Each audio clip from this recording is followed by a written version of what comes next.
अमरावती महानगरपालिकेचा अतिशय महत्त्वाचा हा विषय आहे. मागील गेल्या 10-15 दिवसापासून सतत वर्तमानपत्रामध्ये आणि अमरावती शहरामधल्या जवळपास 8-10 लाख लोक अमरावती शहरामध्ये राहतात.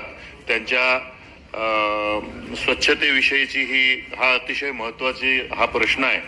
सभापती महोदय, अमरावतीमध्ये महानगरपालिकेच्या या निवडणूक होण्याच्या अगोदर ज्यावेळेस त्या ठिकाणी प्रशासक होते, त्या प्रशासकांनी त्यावेळेस स्वच्छतेचे एक नवीन निविदा मेसर्स कोणार्क इन्फ्रास्ट्रक्चर लिमिटेड या कंपनीला 28/11/2025 रोजी त्यांनी या कंपनी सोबत करारनामा केला.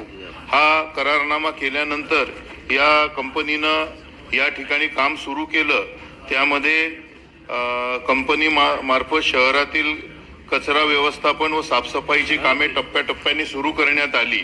यामध्ये पार्ट ए जो होता तो शहरातील संपूर्ण कचरा उचलणे व त्याची विल्हेवाट कंपोस्ट डेपो सुकळी येथे करण्याचे काम पार्ट ए अंतर्गत होते. आणि पार्ट बी, वास्तविक पाहता पार्ट बी त्यांना देण्यातच आला नव्हता, पण तरी काही प्रभागामध्ये पार्ट बी चे सुद्धा वाहून नेण्याचं काम त्यांच्याकडनं सुरू करण्यात आलं. परंतु काही प्रभागामध्ये कामाची गुणवत्ता, नियमितता याबाबत नागरिकांकडून तक्रारी प्राप्त होत असल्याने संबंधित कंत्राटदारांनी कामामध्ये सुधारणा करून नियमानुसार व समाधानकारक सेवा देणे आवश्यक होते.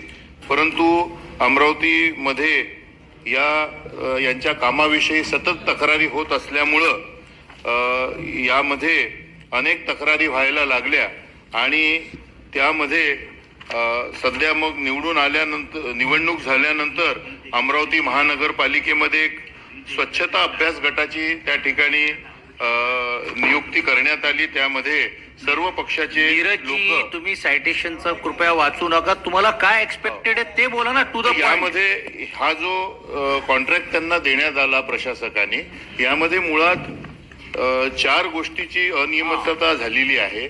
वास्तविक पाहता टेंडरमध्ये जे या कॉन्ट्रॅक्टरला सांगण्यात आलं होतं की तुम्हाला 1 एप्रिल 2025च्या 2 वर्षापूर्वीचे वाहने घ्यावे लागतील.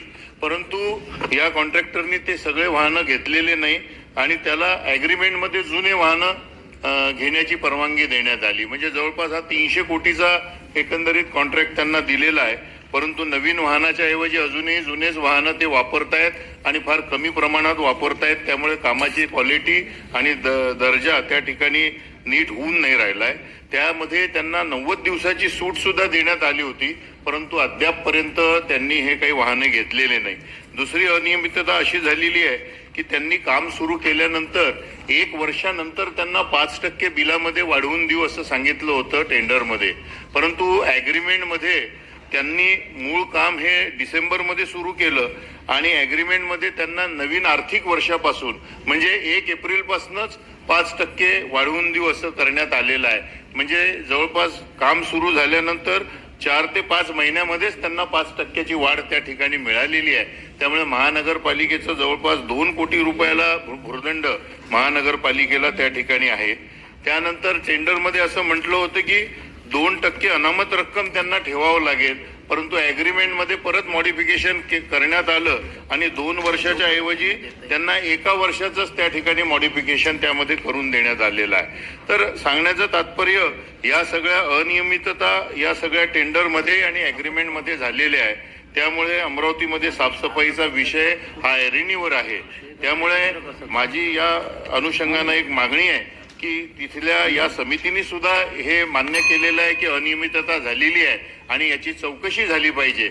म्हणून मी या ठिकाणी मंत्री महोदयांना सांगतो की विशेष IAS अधिकाऱ्यामार्फत याची चौकशी करण्यात यावी व हे जे टेंडर निघालं होतं आणि ॲग्रीमेंट याच्यामधला हा जो काही फरक आहे हा तपासून बघितला गेला पाहिजे आणि खऱ्या अर्थानं जर गरज असेल तर रिटेंडरिंग व्हायला पाहिजे आणि ही साफसफाई अमरावती शहराची योग्य रीतीनं व्हावी या दृष्टिकोनातनं कार्यवाही करण्यात यावी ही विनंती. टू महोदय.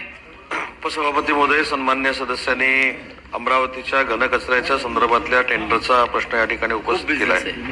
हे टेंडर 2 पार्टमध्ये झाले. त्यांनी सांगितलेलं आहे त्याच्यामध्ये डायरेक्ट कचरा उचलायचा आणि घरातनं कचरा उचलायचा असे 2 पार्टमध्ये हे टेंडर झालेलं आहे. आणि हे टेंडर होत असताना 50% बिल अदा केलेलं आहे ते ए पार्टला केलेलं आहे आणि बी पार्ट मधल्या झोन 3ला आपण 50% हे पेमेंट अदा केलेलं आहे. परंतु 35 कोटीचं हे tender per day per month 35 कोटी रुपये जे होतं ते अचानक 45 कोटी रुपये झालं, हे देखील आपला याच्यातला मुद्दा आहे. आणि सगळ्यात महत्वाची गोष्ट याच्यामध्ये अशी आहे की जी महानगरपालिका आली त्या महानगरपालिकेच्या स्थायी समितीनं देखील याच्यावर आक्षेप घेतलेले आहेत, ही वस्तुस्थिती आहे. आणि स्थायी समितीमध्ये प्रशासकाने नंतर पाठवल्यामुळे स्थायी समितीने देखील याला परवानगी दिली नाही, ही देखील वस्तुस्थिती आहे. त्याच्यामुळे सन्मान्य सदस्यांची जी मागणी आहे त्या पद्धतीने विभागीय आयुक्तांच्या स्तरावर याची सखोल चौकशी केली जाईल. 90 दिवसामध्ये जर याच्यामध्ये कोण सामील असेल तर त्याच्यावर कडक कारवाई केली जाईल. जो अहवाल प्राप्त येईल तशी कारवाई केली जाईल. Very good, very good.